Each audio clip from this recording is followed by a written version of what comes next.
ঠিকই আছে, আরও অন্যান্য দোষীরা হোক, খালি ও একা দোষী না তো, সঙ্গে তো আমাদের সিএমও তো জড়িত আছে। বিনীত গোয়েল টোয়েলকে ট্রান্সফার করে দিল কোথায়? সাসপেন্ড করা উচিত ছিল ওকে, বিনীত গোয়েলকে। মানে এটা কঠোর হয়ে কি লাভ হবে? আলটিমেটলি যারা মানে বলছে যে ও করেছে, এবার কারা ওকে দিয়ে করেছে সেটার তো কোনো উত্তর নেই কারোর কাছে। তো সেই উত্তরগুলো আগে দিক, তারপরে আমরা না আমি বলবো যে না এটাতে খুশি না খুশি না, এটাতে খুশি হওয়ার তো কোনো ব্যাপার নেই এখানে। এইটা আমরা জানতামই যে এটা আসল দোষীরা সাজা পাবে না, পাপেট যে তাকেই সামনে এসে তাকেই শাস্তি দেওয়া হবে, সেটা আমরা সবাই জানতাম। খুশি তো না, কারণ আসল দোষী তো শাস্তি পায়নি। ফাঁসি হইলে ভালো হতো। রায়টা ঠিক দেওয়া হয়নি, শাস্তিটা এটাই পুরো শাস্তি হয়নি আর কি, ডাইরেক্ট ফাঁসি। মৃত্যুদণ্ড হলে তো বেশি ভালো হতো। মৃত্যুদণ্ড মানে এটা সবাই চাচ্ছে যে মৃত্যুদণ্ডই হোক, ফাঁসি সাজা হোক। যা শাস্তি পেয়েছে, শুধু একটা মেয়ে বলে না, এই দেশে অনেক মেয়ে আছে যারা এখনও আনসেফ ফিল করে।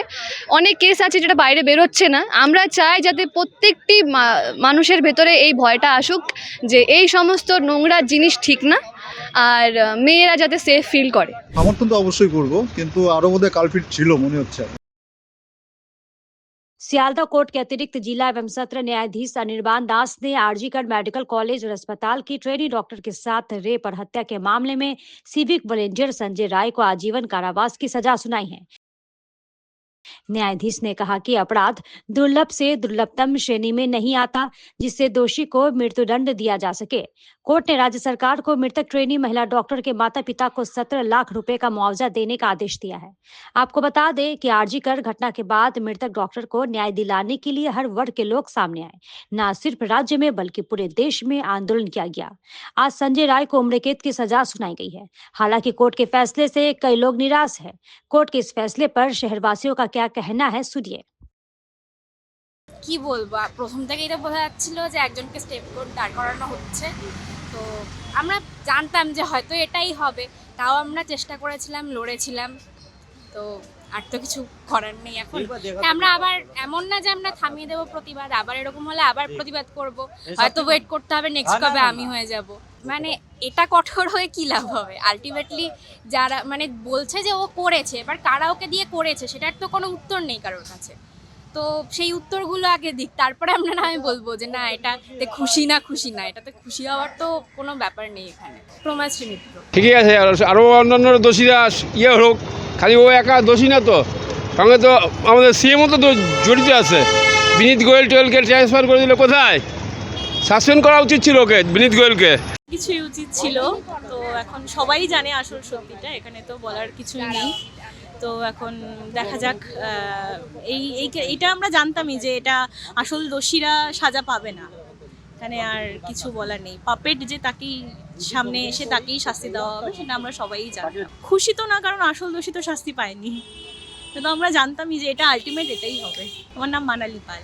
উমর কাদে যে সাজাটা দিছে ওটা না দেওয়ার ফাঁসি দিত, তাহলে সমাজে তোমার লোকগুলার ভয় পাইতো। এই কাণ্ড যখন এখন উমর কেঁদে দিছে, তখন তো মানুষগুলা তো ভাববে হ্যাঁ চল এটাকে তো উমর কেঁদে দিছে, কোনো ব্যাপার না, জিন্দা তো আছি।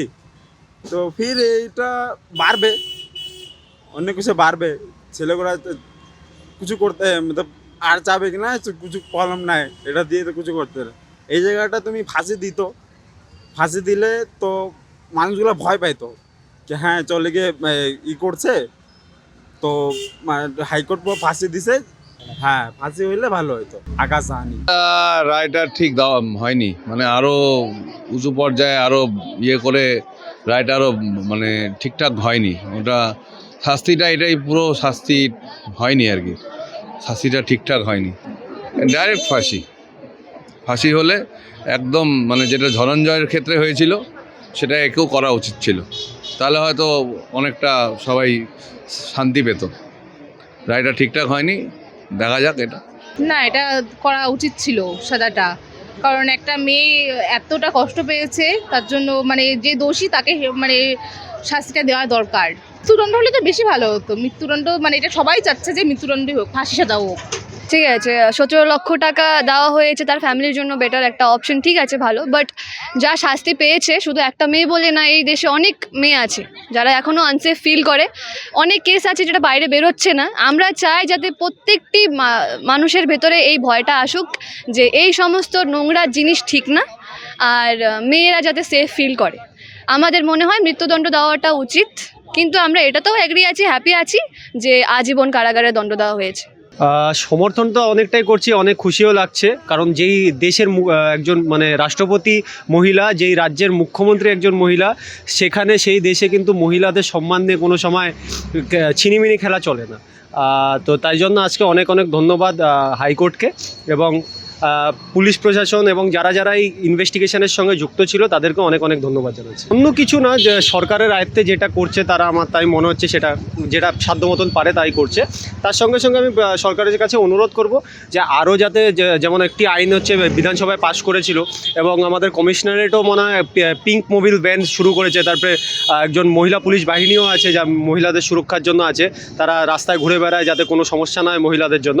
এরকম আরও যাতে ইনোভেটিভ উদ্যোগ যাতে রাজ্য সরকার নেয় এবং মহিলাদের পাশে দাঁড়ায়, তাতে আমাদের বোনেরা মায়েরা যারা রাস্তায় ঘোরে রাত্রেবেলা কাজের জন্য বা অন্য কারণের জন্য, তাদেরও আশা করি সুবিধা হবে। হ্যাঁ, আমরা যথেষ্ট পরিমাণে সমর্থন করছি। এটা ফার্স্ট হলে আরও বেশি খুশি হতাম, কিন্তু আমাদের পুলিশ প্রশাসন এবং আমাদের যে রাজ্যের মুখ্যমন্ত্রী, উনি আমাদের পাশে এমনভাবে দাঁড়িয়েছেন, এর জন্য আমরা খুবই খুশি। কারণ উনিও একজন মহিলা, অবশ্যই উনি বোঝেন।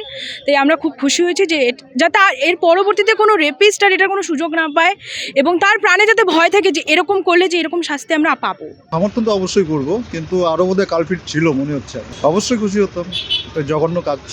অবশ্যই ইনভেস্টিগেশন ভালো হয়নি মনে হচ্ছে।